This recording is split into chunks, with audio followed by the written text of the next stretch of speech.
전사로 부름받았다. 300명이 전사로 부름을 받았는데 이 전사로 부름받은 사람은 승리를 맛보게 되어 있습니다. 할렐루야.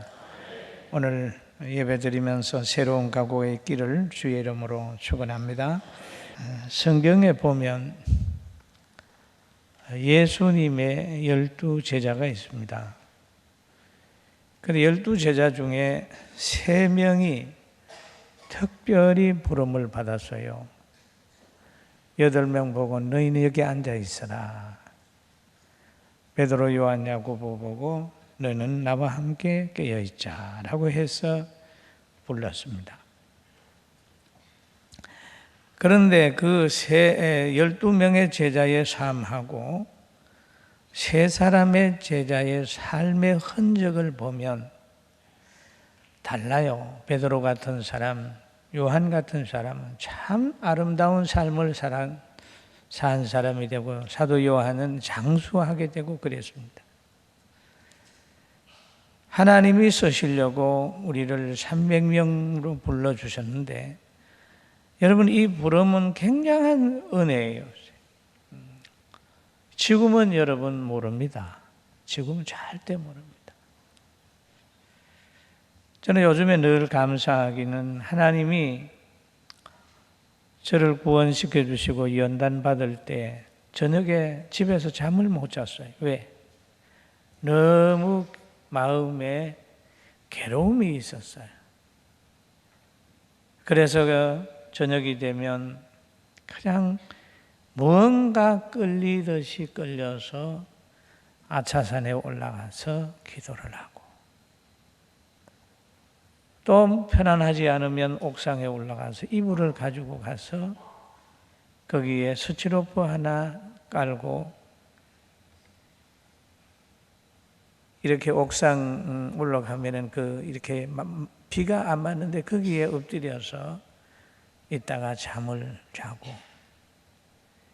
어느 때는 산 위에 올라가서 서울 시내를 내려다보면 반짝반짝하고 차들의 불, 네온사인의 불을 보면서 왜 내가 이렇게 살아야 되는가? 내가 왜 이렇게 산에 와서 기도를 해야 되는가? 기도를 하다가도 기도를 중단하고 바위에 2다리를 쭉 뻗으면서 내가 왜 이렇게 살아야 되지? 내 친구들은 지금 아는 사람들은 극장도 가고 데이트도 하고 참 재미있게 사는데 왜 하나님이 나를 이렇게 할까? 이런 생각도 했었습니다. 여러분들도 보면 누구나 다 할 수 있어요. 기도하다가 기도한다고 하나님이 들어주겠나? 저 사람은 기도도 안 하는데 저렇게 잘 되는데 기도한다고 들어주겠는가? 이런 생각을 할 때도 있을 겁니다. 그러나 그 기간이 지나게 되니까 다시 목회자로 하나님 부르시고 목회자도 부르기 전에 또 생각을 했어요. 야, 내가 무슨 목사냐? 밀려가듯이 끌려가듯이 신학교도 가고 뭔가 하지만 목사가 된다고 하는 그 말을 들을 때 두려워요. 여러분, 목회자가 그때도 어려웠지만 어려웠어요. 경제적인 어려움이 따르고 사회적인 어려움이 따르고 환경적인 어려움이 따라올 때 내가 목사를 꼭 해야 되느냐? 그래서 산에서 참 기도하다가 목사를 하나님이 세운다고 하는 걸 제가 깨달은 후에 목사가 돼서 지금 30년이 지나지만 한 번도 내가 목사 된 걸 후회를 안 했죠. 왜? 하나님이 목회자를 직접 세운다고 하는 걸 깨달았기 때문에 목사들이 욕먹는 자리에 가서도 저는 목사입니다 그런다고 같이 그 신분을 밝히고 욕을 먹는 거예요. 여러분, 목사나 장로나 권사나 집사나 교사나 간에 하나님이 불러서 세워서 쓰는데 때로는 좌절할 때가 있다는 거예요. 좌절할 때도 다른 거는 다 몰라도 기도만은, 죽어가는 사람이 가장 중요한 건 숨을 자주 쉬면은 죽는 것이 연장이 되잖아요.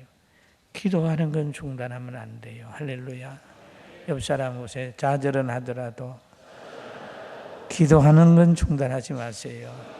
예, 여러분 갈등하잖아요. 좌절해요. 좌절해. 가정생활하다가 좌절하고, 사업하다가도 좌절하고, 목회하다가도 좌절. 그러나 하나님의 존재를 믿는 사람은 기도를 하게 되는 거예요. 기도해요. 여기 기도원의 300명 용사들을 가만히 보면 여러분 두 가지 가정이 있습니다. 하나는 자원하는 가정이고 하나는 시험치는 가정이에요. 여기에 보니까 여호와께서 기도원에게 이르시되 너는 너를 따르는 백성이 너무 많은즉 야 우리 미디안을 치기 위해서 모이자. 이렇게 기도원이 이 얘기를 하니까 많은 사람들이 기도원을 따라 나옵니다. 그래 하나님이 보시고 이렇게 보시니까 많은 사람이 왔어요. 그럴 때에 여호와께서 기드온에게 이르시되 너를 따르는 백성이 너무 많은즉 내가 그들의 손에 미디안 사람을 넘겨주지 아니하리니 이는 이스라엘이 너를 거슬려 스스로 자랑하기를 내 손이 너를 구원하였다 할까 함이니라. 하나님은 자기 역사로 뭔가를 이루어져야 되는데 많은 숫자를 가지고 하면 자기들이 이겼다고 한단 말이에요. 자기 공로가 나오게 되면 이거는 문제가 되게 되어 있습니다. 여러분 일반 육신 전쟁 같으면은 저 6.25 때 중공군의 인해 전술을 경험하는 한 사람들은 보면 아주 머리를 흔든다고 그럽니다. 왜냐하면 총을 땅 쏘면 뒤에 또 하나 나타나고 땅 쏘면 나타나고 총알이 떨어질 때까지 사람이 나온다는 거예요. 그래서 그냥 막 밀려 나왔죠. 세상의 전쟁 같으면은 인간의 인해 전술로도 가능한데 하나님은 이 인해 전술을 가지고 이기려고 하지는 않는다. 너무 많다. 그렇게 하면서 이 많은 숫자에게는 내가 이기게 하지 않는다라고 말씀을 하셨어요. 그래서 기도원에게 시키기를 이제 너는 백성의 귀에 외쳐 이르기를 누구든지 두려워 떠는 자는 길로와 산을 떠나 돌아가라. 전쟁을 할 때 두려움이 있는 사람은 절대로 전쟁에 승리 못합니다. 기도하는 사람도 두려움이 있는 사람은 큰 일을 못합니다. 하나님의 눈으로 세상을 보고 하나님의 눈으로 환경을 보고 하나님의 눈으로 사건을 본 사람이 긍정적인 기도, 힘 있는 기도를 할 수 있어요. 할렐루야. 아멘. 이거는 제도적인 것이 이런데 이건 안 될 거야. 저 사람은 악하니까 안 될 거야, 안 될 거야. 이런 사람이 무슨 기도를 하겠어요? 여러분, 기도원의 300명 용사 된 여러분들은 또 오늘 나온 우리 청년들과 온 성도들은 하나님의 눈으로 세상을 보라. 하나님의 눈. 한번 따라합니다. 하나님의 눈으로 세상을 보자. 예, 하나님의 눈으로 보면 여러분 하나님이 못할 게 없잖아요.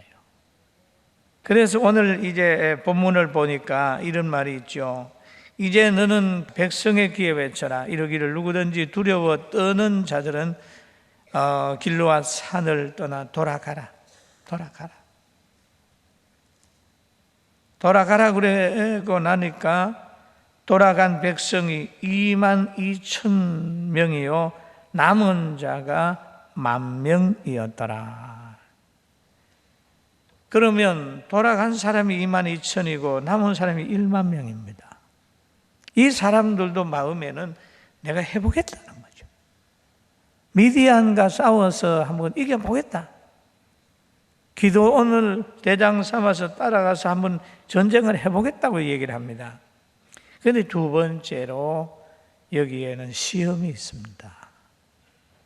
주의 일을 여러분 하고 싶다고 다 하는 건 아니고 어떤 기준이 있습니다. 4절 한번 같이 읽어볼까요? 시작. 여호와께서 또 기드온에게 이르시되 백성이 아직도 많으니 그들을 인도하여 물가로 내려가라. 거기서 내가 너를 위하여 그들을 시험하리라. 시험하리라. 성경에도 보면 시험하리란 말이 있어요. 그 사람이 직분자가 될 만한지 한번 시험해보라 하는 거죠.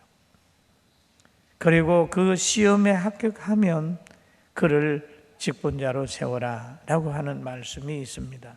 시험했습니다.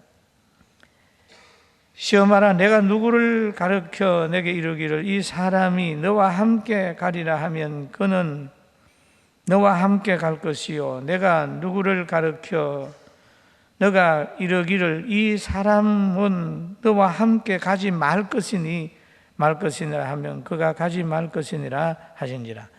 여러분 답안지도 없어요. 이건 간행구도 못해요. 결과는 하나님이 기준을 딱 가지고 계셔요. 목마르게 했어요. 하나님이 목마르게 했으니 얼마나 목이 말랐을까요?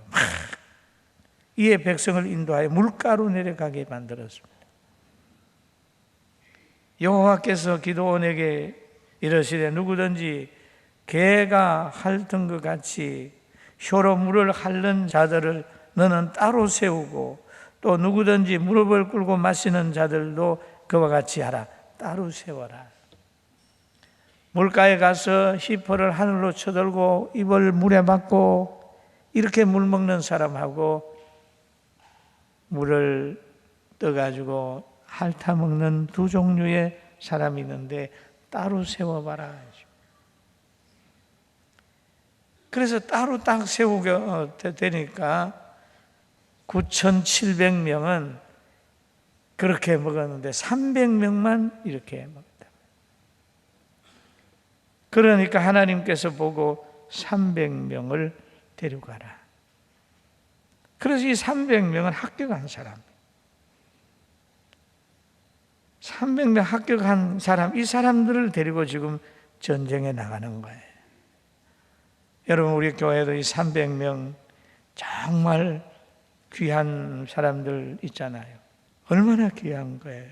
여러분, 기도원의 용사들 하나님이 특별히 세운 줄 알고 하나님 앞에 중단 없이 기도하게 되기를 주의 이름으로 축원합니다.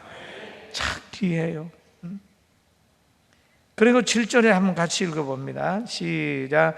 여호와께서 기드온에게 이르시되 내가 이 물을 핥아 먹는 300명으로 너희를 구원하여 미디안 내 손에 넘겨주리니 남은 백성은 각각 자기의 처소를 돌아갈 것이니라 하네.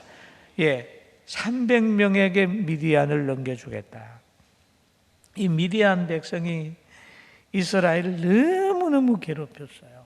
농사해 놓으면 다 지들이 와서 수확해 가고 막 했는데 이 300명의 용사의 사명이 이스라엘의 대승리를 안겨주는 그런 사명이 있는 거예요. 여러분, 우리 기도원의 300명 용사는 군포의 교회를 부흥시키고 대한민국 교회를 위해서, 세계 교회를 위해서, 남북 통일을 위해서 큰 그릇 가지고 기도하는 여러분과 제가 되기를 주의 이름으로 축원합니다. 할렐루야.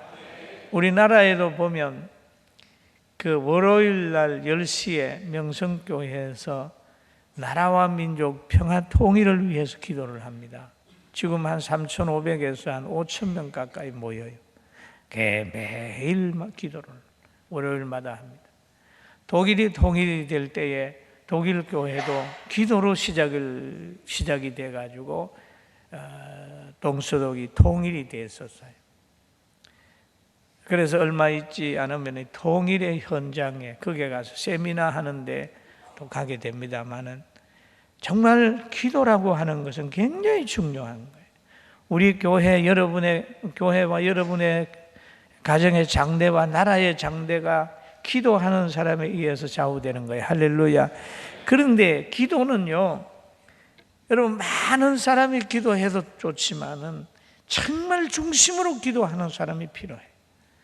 엘리야 한 사람이 간절히 기도하니까 다른 사람들이 우상 섬기는 사람이 450명이 펄펄 뛰어들어가죠. 여러분 가정에 문제가 있을 때 여러분 옆에 있는 사람 기도하라고 하는 것보다는 여러분 한 사람이 바로 선다면, 기도한다면 흉하게 결박이 풀리고 그동안 닫혀 있었던 경제의 문, 막혀 있었던 여러 가지 것들이 딱 주의 이름으로 터진다는 거 믿고 기도하게 되길 주의 이름으로 축원합니다. 기도해야 돼요. 부르짖어 기도하는 거예요. 여기에는 전쟁을 하러 가는데 전쟁에 300명과 미디안은 게임이 안 되는 거예요. 누가 봐도 이 사람들이 이길 것 같지가 않아요. 그러나 하나님은 이긴다고 그래요. 내가 너 손에 붙였다 이렇게 얘기합니다.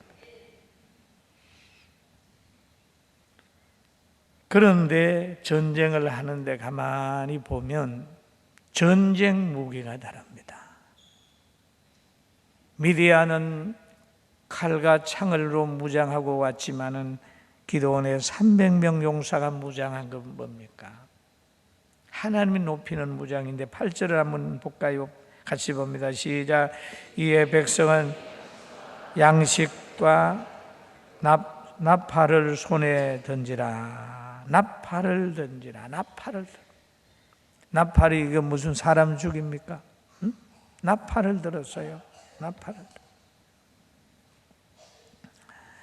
기드온이 이스라엘의 모든 백성을 각각 그 장막으로 돌려보내고 그 300명을 머물게 하니라 그랬죠. 미디안 진영은 그 아래 골짜기 가운데 있었더라. 그러니까 이미 이 일을 통해서 하나님은 미디안에 가가지고는 막 꿈에, 그 병사들의 꿈에 자기들이 지는 꿈을 꾸게 만드는 거예요.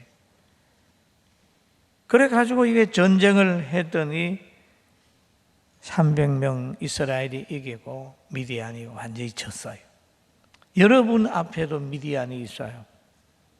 우리 앞에도 있습니다. 많이 있습니다. 우리 힘으로 도저히 감당할 수 없는 그런 환경이 있을 수 있어요. 그러나 우리가 기도하게 되면 영육간에 성공한다는, 승리한다는 그런 사건 꼭 믿게 되기를 주의 이름으로 축원합니다. 그러면 미디안을 향하여 기드온 300명은 싸웠지만 우리의 300명은 누구하고 싸워야 될까요? 여러분 성경 한 번 더 봅니다. 에베소서 6장으로 갑니다. 우리의 싸움은 오늘날 이 싸움입니다. 우리 같이 읽어봅니다. 끝으로 시작. 끝으로 너희가 주 안에 서라. 그의 힘의 능력으로 강건하여 지고 마귀의 계계를 능히 대적하기 위하여 하나님의 전신갑주를 입어라. 우리의 씨름은 혈과 육에 대한 것이 아니요 통치자들과 근세들과 이 어둠의 세상에 주관하는 하늘에 있는 악의 영들을 상대함이라. 그러므로 하나님의 전신갑주를 취하라. 이는 악한 날에 너희가 능히 대적하고 모든 일을 행하는 서기 위함이라. 그런즉 서서 진리로 너희 허리띠를 띠고 의의 호신경을 붙이고 복음에 준비한 것으로 신을 신고 모든 것 위에 믿음의 방패를 가지고 이로써 능히 악한 자와 모든 불화살을 소멸하고 구원의 투구와 성령의 것 하나님의 말씀을 가지라. 모든 기도와 간구로 하되 항상 성령 안에서 기도하고 의를 위하여 깨어 구하기를 항상 힘쓰며 여러 성도들에 위하여 구하라. 아멘. 여기 보면 주 안에서와 그의 힘의 능력으로 강건하여 지고 그래요. 이건 그러면서 우리의 씨름은 혈과 육을 상대한 것이 아니다 라고 얘기를 쭉 합니다. 그러면 기도원의 용사가 먹어야 될 양식이 뭐냐? 하나님 말씀. 항상 여러분 성경을 가까이, 매일 성경 읽는 겁니다. 매일 한두 장이라도 성경을 늘 가까이 하는 거예요. 예수님의 12제자 중에서 베드로, 요한, 야고보, 그들은 주님이 보시고 수제자로 만든 거예요. 너무너무 귀해요. 오늘 저도 하나님 앞에 감격하고 감사할 테니까 우리 감사하고 감격해서 기도원의 300명 용사의 찬양은 다른 사람보다 달라야 돼. 두려워서 집으로 돌아가는 사람하고는 달라야 돼. 사고방식도 달라야 돼. 항상 하나님이 하시면 할 수 있다. 하나님이 하시면 할 수 있다. 이 세상에는 잠시 있다가 모든 건 다 없어지고 놓고 간다. 다 버리고 간다. 세상에 영원한 게 있습니까? 그 김동배 교수라고 우리 사회복지 교수하고 쭉 이 얘기를 이제 하다 그런 얘기를 좀 들었어요. 야, 목사님, 그 은퇴를 하고 나니까 새로운 세계를 한번 해 보려고 그럽니다. 새로운 세계. 이 새로운 세계가 뭡니까? 노년에도 노인답게 살 수 있는 그런 일자리 이런 것들을 한번 생각한다고 그러는데, 여러분 그 일자리 8, 90에 끝나면 또 새로운 세계는 없잖아요. 세계. 이 해 아래는 다 그 끝밖에 없잖아요. 여러분은 천국 가는 날까지 새로운 세계가 있어요. 할렐루야. 기도하는 거죠. 우리 권사님들 중에 80이 훨씬 넘었는데도 너무너무 소중해요. 추하지가 않아요. 왜? 기도하니까. 기도하는 사람은 달라요. 항상 자신만만해요. 왜 그럴까요? 하나님을 믿고 믿는 데가 있으니까 당당해요. 그러나 그렇지 않으면 항상 초조해요. 초조하게 살지 말고 당당하게 기도의 사람으로 살아가게 되기를 주의 이름으로 축원합니다. 아멘. 그러면서 기도원의 용사들이 그런 얘기를 하죠. 막 승리를 하게 되니까 그러죠. 하나님을 위하여, 기도원을 위하여, 그렇게 부르짖었죠. 두 가지요. 300명 용사의 부르짖음이 두 가지. 하나는 하나님의 영광을 위해서 부르짖어요. 왜 그럴까요? 이스라엘이 이겨야 되잖아요. 이스라엘을 위해서, 하나님의 영광을 위해서. 그런데 기도원을 위해서, 어떤 조직이든지 간에 그 조직에 하나님이 쓰는 사람에 대해 중심으로 딱 뭉쳐야 돼. 이 300명이 굉장한 거예요. 여러분의 가정을 위해서도 기도할 때 아내들은 자녀들만 위해 기도하지 마세요. 남편들 위해서 기도 1번이에요. 할렐루야. 누구를 위해서? 우리 교회가 승리하려고 그러면 하나님의 영광을 위해서도 기도하고 목회자 위해서 간절히 기도해줘야 돼. 이 두 가지가 합쳐졌을 때, 하나 졌을 때 하나님의 영광을 이 땅에 나타내고 원수 마귀를 이길 수가 있어요. 할렐루야. 항상 지도자는 교회 안에나 가정에서나 그게 지도자에 대해서 단합이 돼야 돼. 단합이 돼. 중요한 거는 단합을 잘 해야 승리합니다. 할렐루야. 우리 마지막으로 사사기서 7장 18절부터 한번 읽어봅니다. 시작. 나와 나를 따르는 자가 다 나팔을 불거든 너희는 모든 진에 주위에 나팔을 불며 이르기를 여호와를 위하라, 기도원을 위하라 하리니. 여호와를 뭐죠? 여호와를 위하라, 기도원을 위하라. 이것이 아주 기본적인 거예요. 여호와만 위하는 게 아니고 그 지도자 기도원을 위하라. 같이 한번 읽어봅니다. 시작. 기도원이 그와 함께 한 100명이 이경 초에 진영 근처에 비로소 파수꾼들이 그들이 나팔을 불며 손에 가졌던 항아리를 부순. 항아리 속에 뭐가 들어있는, 횃불이 들어있단 말이에요. 팍 부수는 거예요. 그리고 쭉 막 이제 그 아주 질서정연하게 잘 움직여요. 잘 움직여요. 그러면서 여기에 보게 되니까 기도원을 20절 한번 봅니다. 시작. 세대가 나팔을 불며 항아리를 부수고 왼손에 횃불을 들고 오른손에 나팔을 들어 불며 외쳐 이르기를 여호와와 기도원의 칼이라 하니, 여호와와 기도원의 칼이라고 하니, 이러니까 대승리를 거뒀습니다. 오늘 헌신 예배 드린 후에 여러분 대승리를 거두시고 기도 많이 해서 영육가 안에 승리하게 되기를 주님의 이름으로 축원합니다. 아멘. 강하고 담대하시고 부르짖어 기도하고 여호와의 칼이여 기도원의 칼이여 하는 것처럼 우리 하나님의 영광을 위해서, 제일교회의 영광을 위해서, 여러분의 가정을 위해서 기도해가지고 살아있는 믿음 가지게 되기를 주의 이름으로 축원합니다. 예수님이 분명히 여러분을 도우실 겁니다. 믿습니까?